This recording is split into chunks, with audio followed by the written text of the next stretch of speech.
So I just thought I'd do a couple of things with this video. First thing is I'm going to give an update on what we're seeing in the bee yards in general.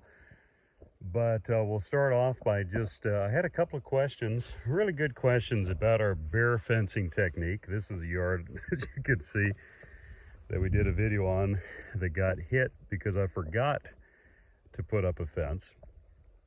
And this is our standard fence setup. Including when we go up into the higher elevations for fireweed, which are in areas that are very, very deeply infested with bears, if for lack of a better term.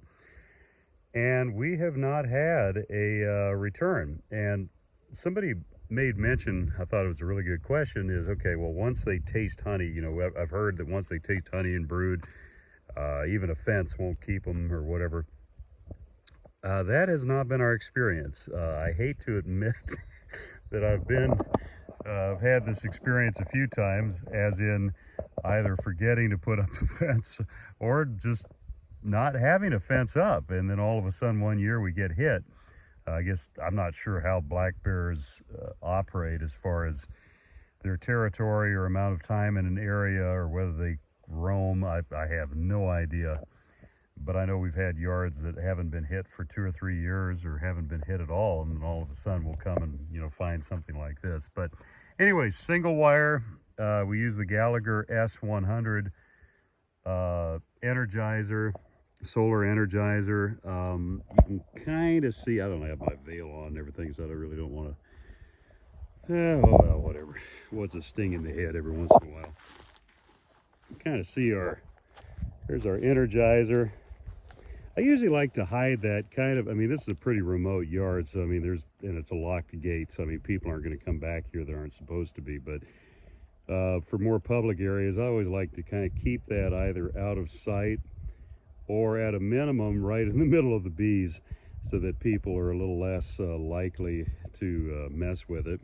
And then we've got these really nifty 3-foot ground rods. Sometimes we use 6-foot ones, but this is a 3-foot ground rod pounded in, and then, you know, with the ground back to the Energizer, and then our hot wire going around here.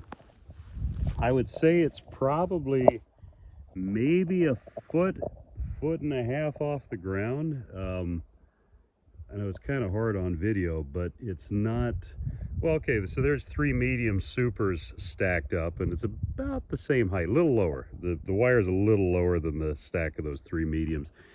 But yeah, no, that keeps our bees from getting hit. And as you can clearly see, the bear definitely got a taste for honey and brood. But to put the fence up, and he hasn't been back, and that was what, a week and a half ago. So just kind of an update of what we're seeing in general in the bee yards. The bees are just kind of in a holding pattern right now. The low-lying native blackberries are more or less finished up. We have some black locust that's more or less finishing up.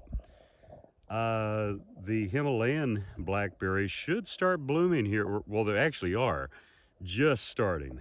And so probably, I think today it's supposed to be in the 80s. Tomorrow's supposed to be in the 80s. So that'll definitely make everything pop quicker. What we could really, really use, for those of you maybe just tuning in, don't know where our location is, we're in Western Washington, just south of Olympia, about 20 miles, a little town, Rochester. Boy, if we got about a ½ inch or 3/4 of an inch of rain, that would be awesome. And they're calling for some rain here, I think later, I can't remember if it's the end of this week or beginning of next, but that's still a long ways out. We'll see if we get any, but if we did, that would really, really help. I think that's really just kind of the bees that we're seeing are just in a holding pattern, still building a little bit of new wax. Brood area still expanding.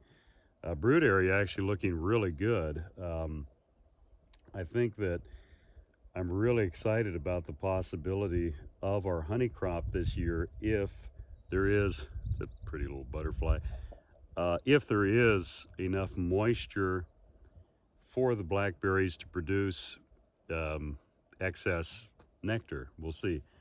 But anyways, hopefully that gives you a little help if you're in our area. Yeah, bees just kind of in a holding pattern. They're still growing. The other thing to watch for, if you haven't already, we went through and equalized these hives back a couple of weeks ago or so, so I'm not worried. I mean, there's always going to be the odd one that swarms. But depending on what your management style has been, you probably want to watch for swarming, especially with this new flow coming. Because whenever you have okay, we had a pretty good flow there. The native blackberries, black locusts, um, whatever else there was a pretty decent flow going on.